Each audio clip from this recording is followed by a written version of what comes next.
Welcome to the Jiu Jitsu Oracle's new ranking criteria, where we're going to tell you the top 5 grapplers in the world today.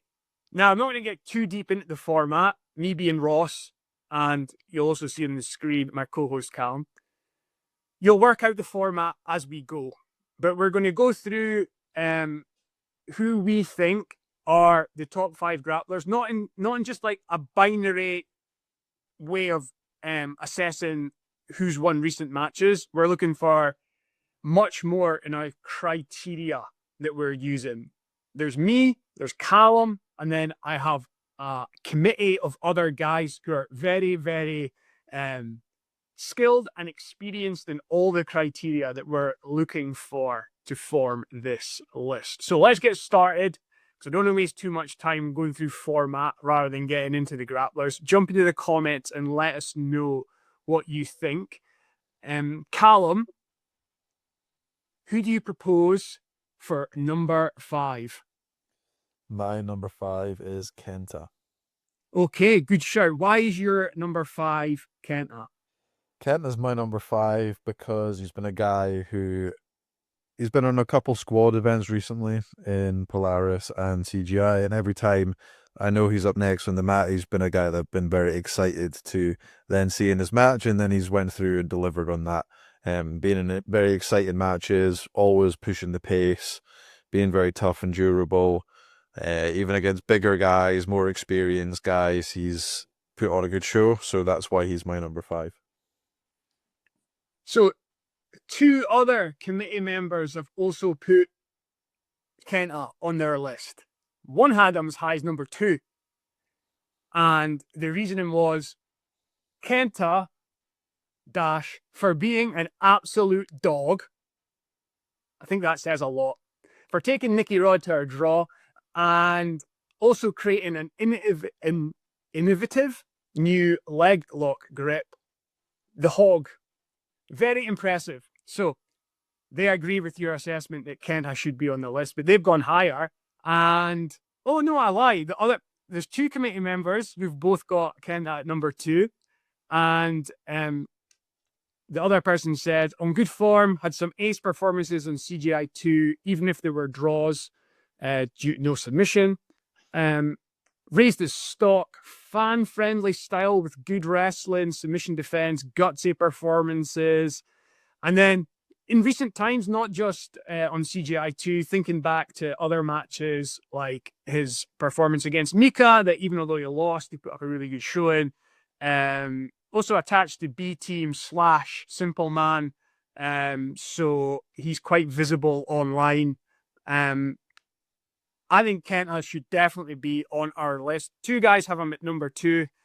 You've got a number 5. I'm going to be the arbiter of the list, make the final decision on where they go. But Kenta will definitely be on there. So let's keep talking and we'll figure out where Kenta goes.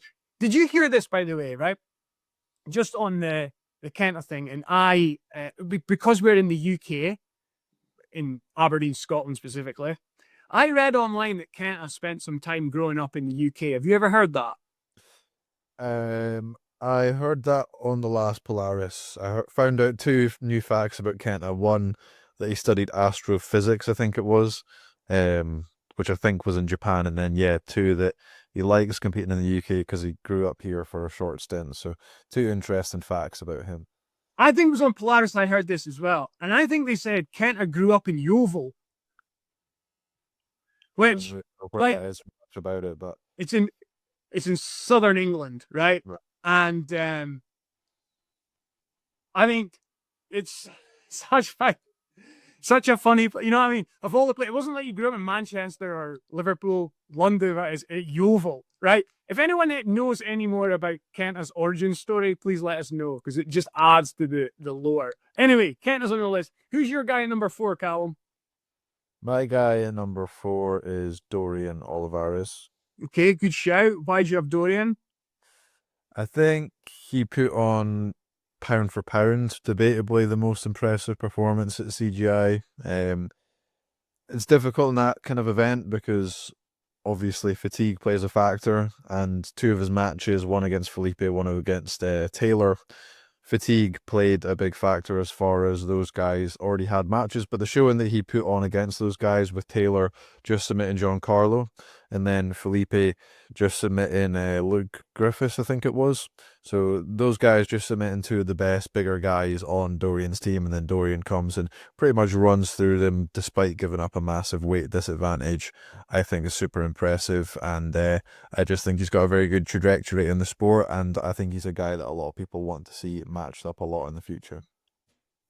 Neither of the other committee members have proposed Dorian, so interesting that you've put his name forward, right? Some other guys in the mix at like the 4 or 5 number, I will put to you, and you can give me thoughts on whether you have them slightly higher or whether they should be on the list at all. Helena Crevar, you considered her? I did consider her, yeah, but she's not on my list. So she's just missed out on your list? Yeah. Okay, and she just missed out on someone else's, and one other person suggested her for outstanding form, massive win ratio, submission heavy style. She won at CGI 2, beat Adele and Sarah Galvao.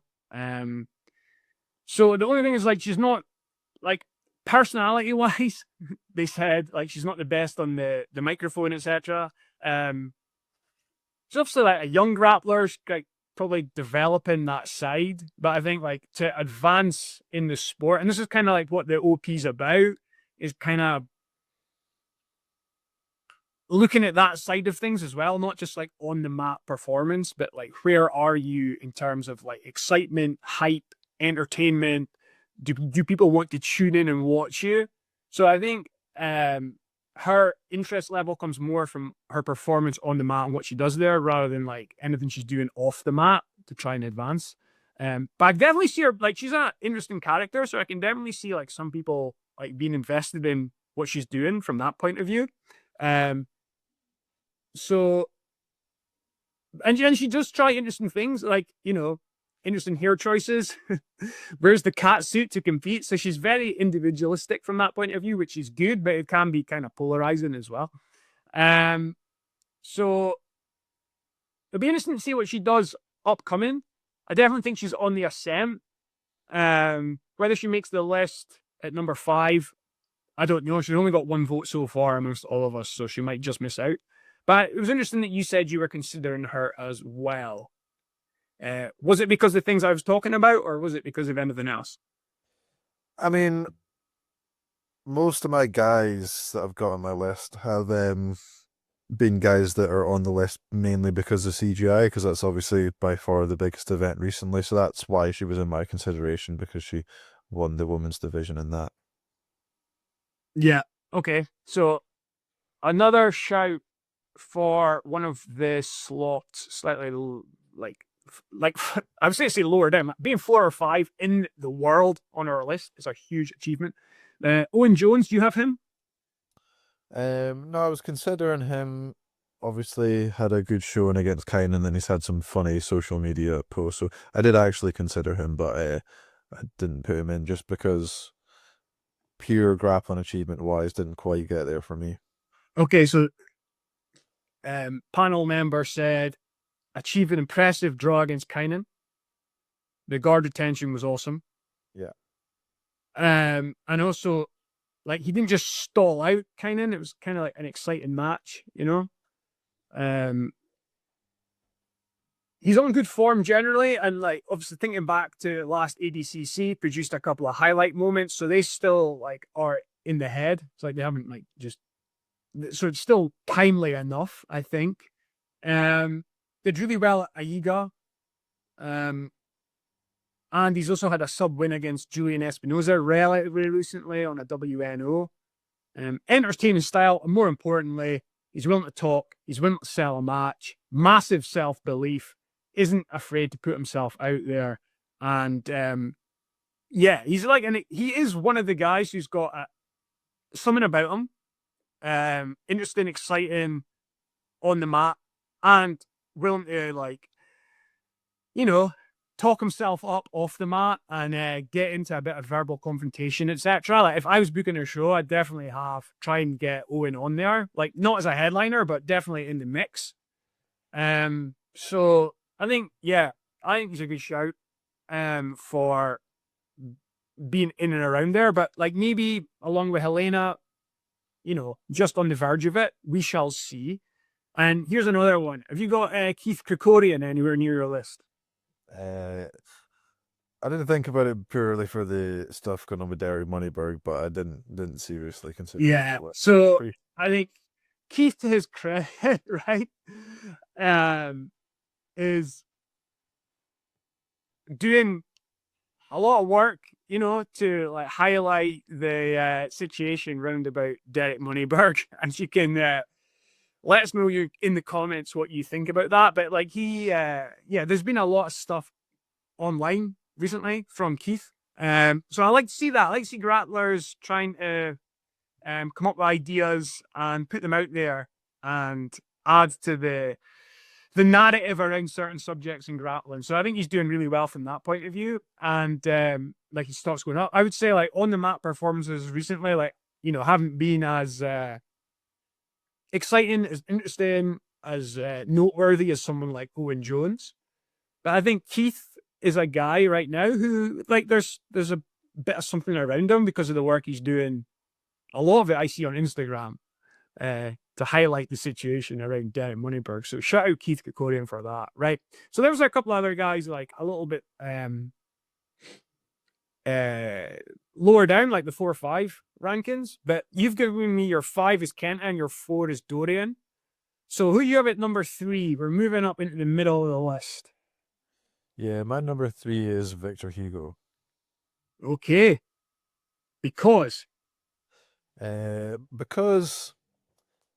we had a lot of heavy hitters going into the event, and kind of guys that can get a lot of subs for their team, do a lot of good work, and I think Victor Hugo lived up to that the most out of all those big heavy hitters. So between him, Nicky Rod, Kynan, Luke Griffith, all those guys, I think he lived up to his role the most. I think he got the most submission bonuses.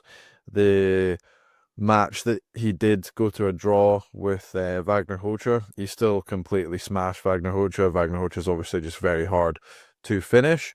So for that reason, the performance that he put on a B team and the role he played in getting that team the overall win in the biggest team event show ever is the reason I've got him at number 3.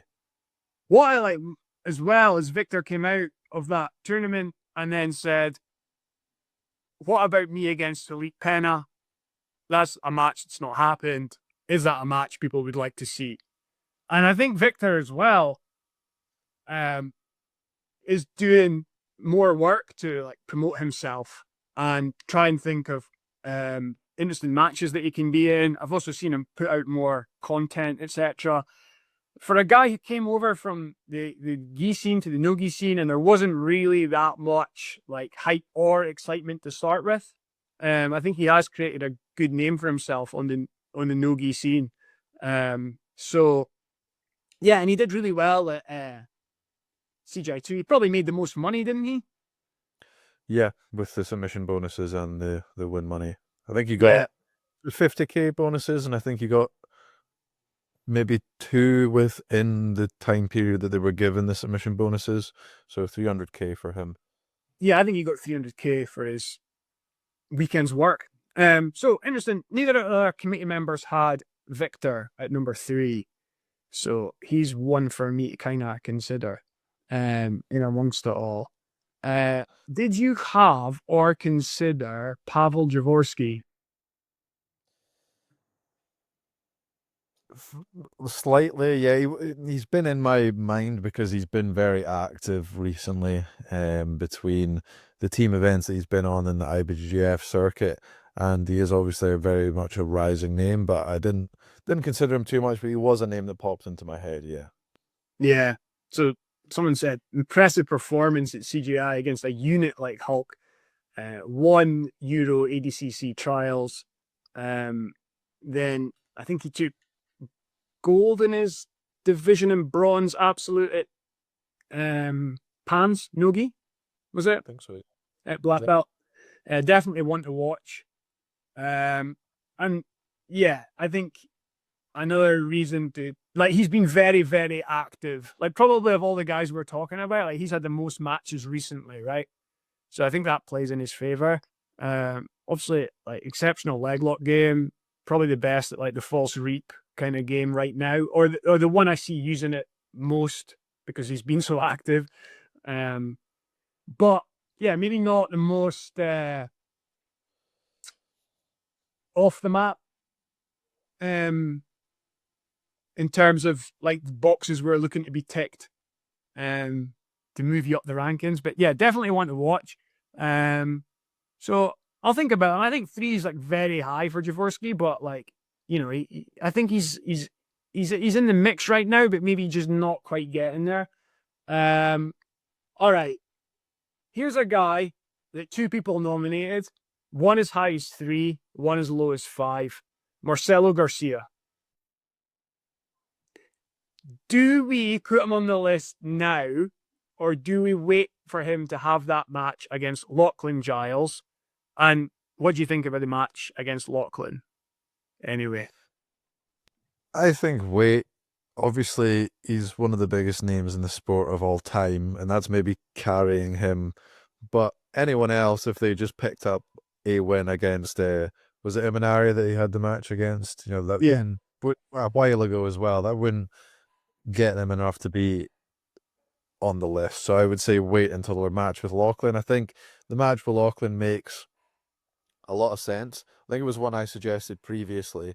You manifested it, Callum. I said, I did. You put it out there and it's happened. I'm going to look up their ages right now, but I'm pretty sure they're kind of similar. Someone said here, Marcelo's 42. Okay, and Lachlan's 39. So I think it's a case of like Lachlan's peak in his career was when he was older and Marcelo's was when he was younger. So even though it seems like they're from different generations, they're not really. And I saw Lachlan in an interview recently saying that, you know, when he used to compete at some similar events than Marcelo, he would get beat, and then the guy that beat him would get beat by someone else, and then that guy would get beat by Marcelo. So it's like a bit surreal for him that he's now getting to face Marcelo. But I think it's an interesting matchup technically as well, because Marcelo's been out of the game so much, the game has evolved so much. Obviously, pedigree-wise, he's so much higher than Lachlan, but I really don't know if it's either going to be that Marcelo outclasses him, the game's not moved on as much as people think, or the game has moved on too much and Lachlan's just going to go in there and leg lock him. I think it could go either way, and that's why it's really exciting going into the match. Yeah. So, some suggestions as to why Marcelo should be on the list. The GOAT. Which I think's like, I think on a future podcast, we should have the GOAT debate, Callum. And I think there are 3 names: Marcelo, Gordon, Roger. And I think you know and I know that between us and the other committee members, we all favor one of those guys, probably, and could make good arguments as to why we think that person is the GOAT. So I think we should visit that. But this person said Marcel's the GOAT. Yeah, taking a match against Lachlan, dangerous leg locker. Marcelo doing it over the age of 40. Not long after his health situation, where I think it was it stomach cancer he had to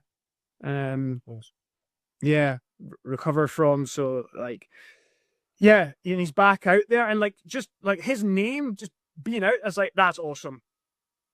That like he's one of the few guys is like his name goes out and there's a match and you're like, oh, that's amazing, I want to see that. And the fact that it's against Lachlan, who's like a really, really good grappler, who also has like a great game and great name value, makes it exciting. So yeah, and like that Imanari match was like a little while ago now. We were wondering who he would face next. And like I wasn't expecting a name as big as Lachlan or a grappler kind of like as good as Lachlan has recently been to face Marcelo, you know. So yeah, and someone said here like that match against Imanari left fans wanting more, and we're getting more. So Lachlan, yeah, obviously viral highlight reel efforts from the ADCC. Two dangerous guys of a similar size, exciting styles, both retired. Fantastic to see a great matchup that's not a gimmick for either of these two. You know, it's a proper match. Yeah, for sure. But I agree. I think maybe like we should just wait for Marcelo to actually have the match. But I think as soon as that match happens, like he's definitely going on the list. Because like when I go out there doing stuff, he could. Because Lachlan could go on the list as well at that point. Yeah. You know. All right. So some Marcelo chat for you guys. We're at number 3. Callum had suggested Victor Hugo. For you, try to keep score of what's going on here. Right, number 2, Callum. Who have you got? Number 2 is the one guy I've got that didn't compete at CGI. I've kind of got him as the Fedor Emelianenko of grappling at the moment, and that's Andrew Tackett. Okay. So Andrew has obviously been doing a lot with the UFC. They've been pushing his brand a lot. I think as far as who's out there on social media getting pushed a lot the most, arguably could be Andrew Tackett. He's got a good personality, he's likable, and he's a very, very exciting grappler. The reason I labelled him the Fedor Emelianenko of grappling at the moment was obviously back in the day, Fedor's the one guy everyone wanted to be fighting the top guys in the UFC, and I kind of feel like that's where Andrew Tackett is now, especially with this brand push that the UFC's put on him. It's just made people want to see him even more against the other guys in his weight class. And I think his weight class at the moment is like one of the deepest weight classes in jiu-jitsu ever. I think Flow Grappling put out a top 10 pound for pound, and I'm going to see if I can look it up now, but what shook me at the time was I think about half of the guys on the pound for pound were in the 77 kilo weight class. So I'm going to see quickly if I can pull up an up-to-date one, but I'll let you talk a little bit about my pick while I try to pull that up. Well, I've got Andrew on my list. Neither of you admit it? Keep it quiet about your one. Yeah. When I proposed this, I had 5 guys in my head. And I was like, I think, you know, these are the 5 leading lights in grappling right now. And then I thought, why don't we get together a group of guys, have a pub chat, have a mat discussion, create a list between us, and then we'll put that out. So I've got a rough 5 guys, but in my lofty position, Callum, you can kind of see what I've done here. Is I get all you guys to have a chat about like why you propose people, and then I go, okay, I've got the final say on it. So it's a good position to be in. But I do roughly have 5 guys in my head, but I'm open to moving them around, and I'm open to other guys coming in, right? So you have Andrew Tackett on your list. Yeah, like I think Andrew Tackett's one of the top 5 guys that I'm really excited about watching. I think he's like his form puts him right up there. Like on the mat and off the mat, super exciting, super engaging. I think if I'm UFC BJJ, I'm putting more time and money into promoting the Tacketts than I am Mikey Musumeci. I think Andrew Tackett can grow into being one of the biggest names in the sport, because he's a interesting at times, kind of like, you know, there's a kind of like there's just a fun vibe around Andrew, you know, that I think's attractive to people to watch him. And then his grappling's very, very high paced, energetic. He's got a style that's like easy to like. I don't remember the last time he was in a boring match. he's got that attitude of just like he hits full send on stuff. Like he just goes for it. So yeah, I like watching him. I think he's one of the best guys right now. Like if this is not a power ranking, it's not a pound for pound list. But if it was a pound for pound, like, I think Andrew would be in there anyway. And then you add to the fact that list, I've got that up now. right, So out of the top 10, we've got Cade Rotolo, Mika Garvao, Dante Leon, Ty Rotolo, and Andrew Tackett. So we've got 5 guys from the kind of under 80/77 kilo weight class in the top 10, which I think just highlights how deep that division is at the moment. And that's not even including names like Levi Jones-Leary, Joseph Chen, Kenta, PJ Barge, like there's still some amazing grapplers that aren't even on that list. So I think it could be the deepest division in all of jiu-jitsu history, to be honest. And it's a shame that guys are locked up in their individual promotions and we can't just see like a big tournament with all these guys together. Or just I've got an idea. Let's manifest it. CGI 3. Fingers crossed. That's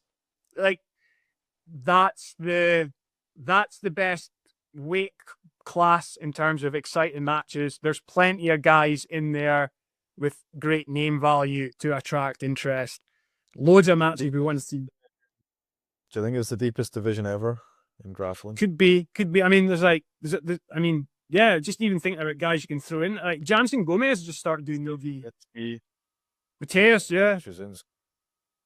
Like either CGI 3, if they do it, or ADCC under 77 next year is going to be absolutely ridiculous if these guys are in, which is amazing. Yeah.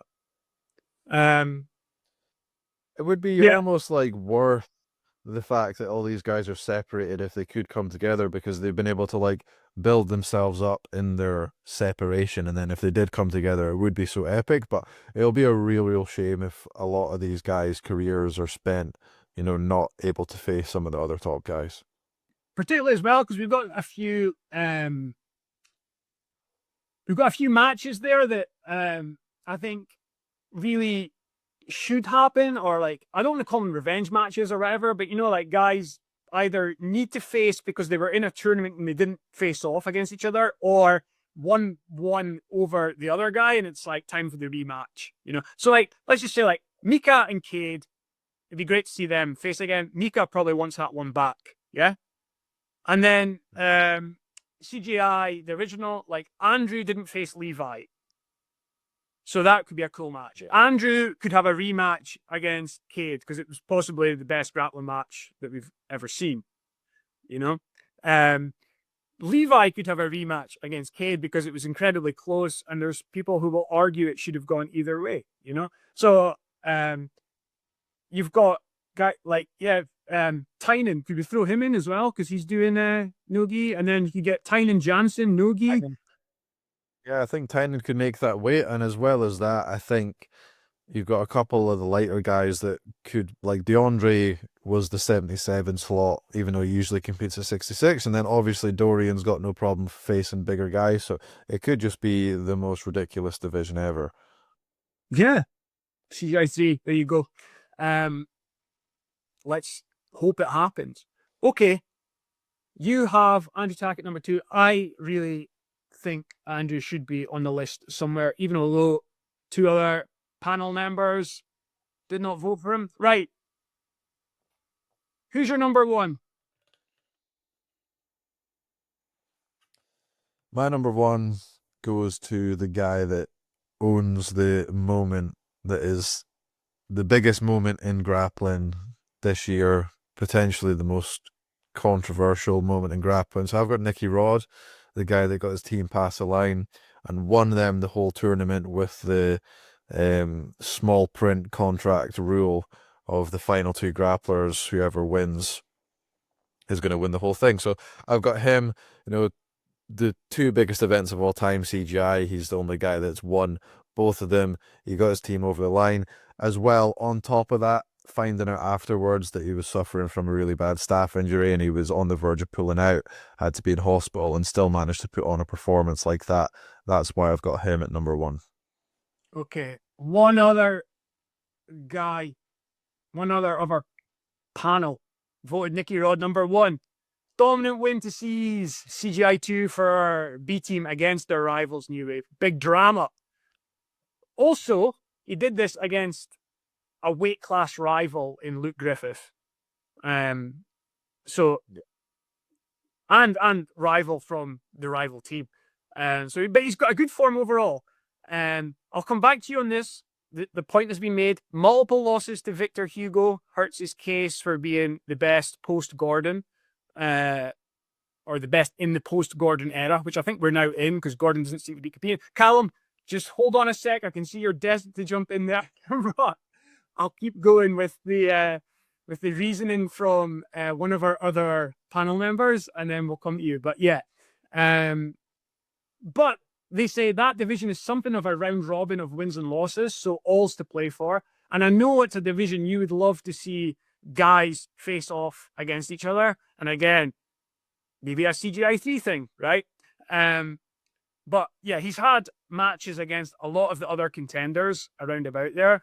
And I think there's still interest in those matches, even although we've seen some of them already. So you could put Nicky Rod in there against Pena or Luke or Hugo. And it's like, yeah, I watch all those matches again, even although we've seen some of them. Kynan as well, you can throw in there. He's very marketable, has his own podcast, puts himself out there. You know, now that Craig's moved away from B team, like Nicky Rod is one of the main guys in probably like the most marketable team out there right now. Big presence. So yeah, the one thing they said is like they would like to see him do a bit more on the mic to push himself. Like he's probably post-match interview or whatever, like not the most inspiring at times interview-wise. So maybe do a bit of work there. Maybe it's just not his style, but like I do think that would help him push on. Yeah, like you know, they put the mic in front of Gordon, like you want to know what he's going to say. Like they put the mic in front of Nicky Rod, like it's not necessarily going to be like, oh, I must listen to this interview. So maybe a bit of work there. But yeah, I think number 1, I think it's a good guy to have at the top of the list. What would you say about the Victor Hugo situation? I think fair point, but that's not what this list is in particular. So my reason for having Nicky Rod was the fact that he kind of owns the biggest moment, and like coming out of CGI, he is the biggest name. Not necessarily that I've got him as the nailed on best guy, because that's not this list. And what you were saying as well about the getting all the bigger guys to face each other, I think honestly the best thing to do might just be to go back to the under and over 80. We've got the best division ever debatably with the under 80, and then over 80 if we can get that like realized to its full potential with all the guys that were doing ADCC doing that division as well.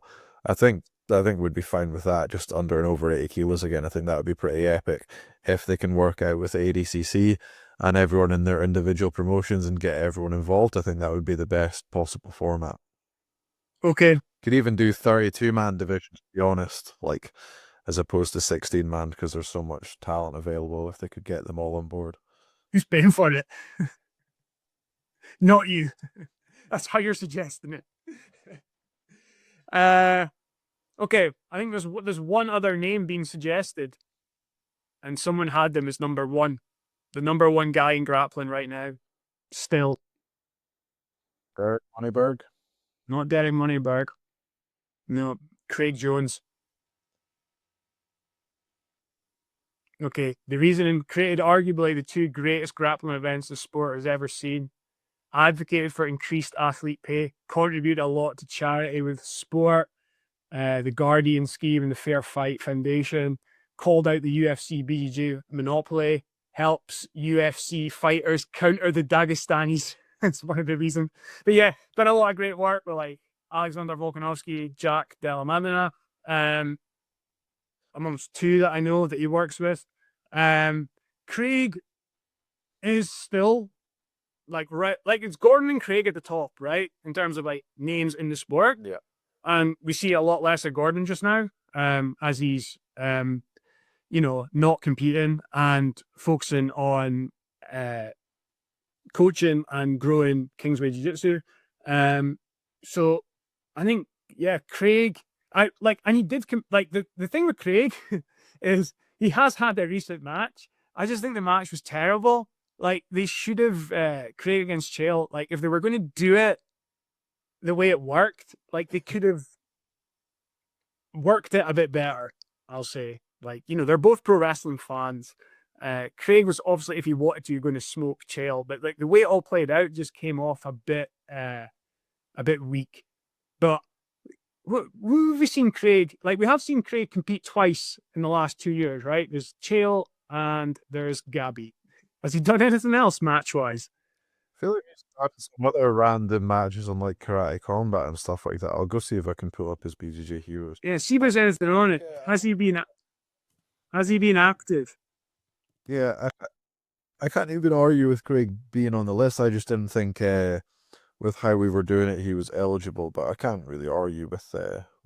Well, I would say eligibility, right? He's an active grappler. Like, he has had a match recently. He's on a win streak. Yeah. And then if you put all the other criteria in, like, definitely one of the biggest names in the sport. Yeah, so his last 2 matches were his 2 main events on CGI, but in 2024, he also beat Phil Rowe by submission on Karate Combat, some mad name that I'm not even going to try pronounce on Karate Combat. Then he also heel hooked Lovato on UFC in 2024 as well. Yeah, so that's not too far away. That's relatively recently. So, I think Craig makes it, right? So, yeah, this is what I'm arriving at for the list. Number 5, Craig Jones. I think he should be on the list, but he's probably not active enough to go any higher than that. Yeah? You think if I'm going to put him on the list, it's fair to put him at number 5 rather than number 1? I don't know. If part of me feels like if he's on the list, it's either going to be really high or not on it at all. But I'm accepting number 5. Okay, well, I'm just going to say, I'll say 5, could be 4, but like, there's definitely 3 guys I have ahead of Craig. Okay, number 3, Kenta. Wait, did you put Craig at number 5? I'm going to say we'll put Craig 5 or 4, and I've said I've got 3 guys ahead of him. Right. Okay. Just wondering why you skipped 4. Yeah, it'll be 5 or 4, but 3 guys ahead, right? Number 3, Kenta. Absolute dog. This is his moment. Like, it'll be interesting to see with Kenta. Like, he might go on this one, and he's coming off the back of like all that exciting matches that he's had, and then like we'll see, he might drop off because see if he can keep it going. Like, I'd love to see him keep it going, and I'd love to see him get in the mix with all those other people that like we've chatted about, in that sort of like middleweight kind of light to middleweight kind of criteria. Yeah, like he could have cool matches with a lot of those guys. Yeah. Number 2, I'm going Andy Tackett. You went number 2, right? Yeah. I had him number 2 in my head. The other 2 committee members didn't vote on number 2. They weren't on the list, but I don't know if they just didn't consider them. Like, sometimes you're writing names down and it doesn't really like come to the fore. But yeah. And my number 1 and your number 1 were the same, Nicky Rod. And one of the other committee members also had Nicky Rod at number 1. So I think Nicky Rod right now is the guy. So what I suggest then is I move Craig to number 4, especially because one of the committee members had him at 1. I still think, like, yeah, he's in terms of grapplers of renown, he's right up there. And then so that leaves number 5, which makes for an interesting situation. So some of the guys for number 5 will be Jaworski, Krikorian, Marcelo, Owen Jones, Helena Crevar, Dorian, Olivarez, Victor Hugo. I think, are the names that we've considered in the round. So maybe because like I think they're all much of a muchness.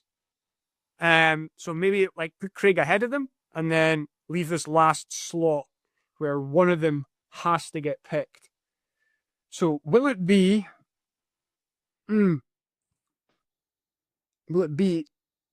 Victor Hugo, the money man coming out of CGI 2, who's proposed an interesting match against Philippe Pena? Owen Jones, who's had that decent performance against, well, better than decent, against Kynan, good visible presence. Will it be Marcelo, who's not competed yet, so might wait on him?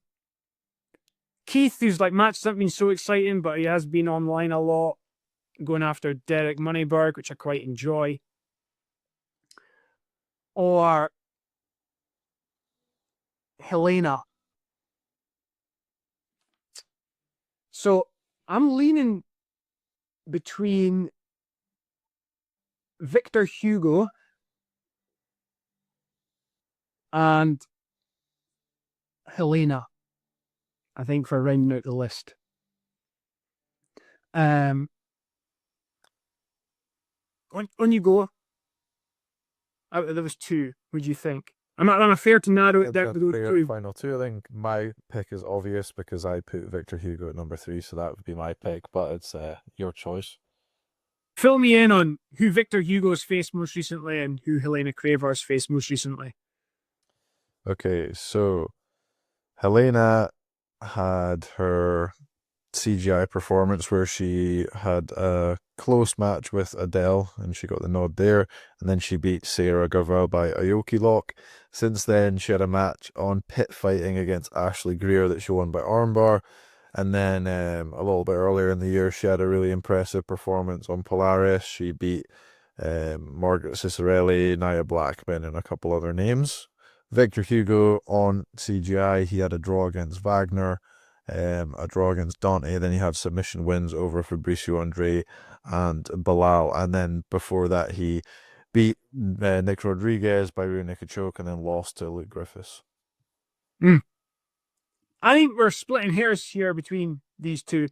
I'll say that Helena deserves props in terms of recent performances for particularly beating Adele, who with no fiend on the no-gi scene that I've seen recently, was probably like number 1 heading into CGI2, and then Helena won that match, although maybe with the assistance of some hair going in the face, and so she's number 1 right now. And then Victor, part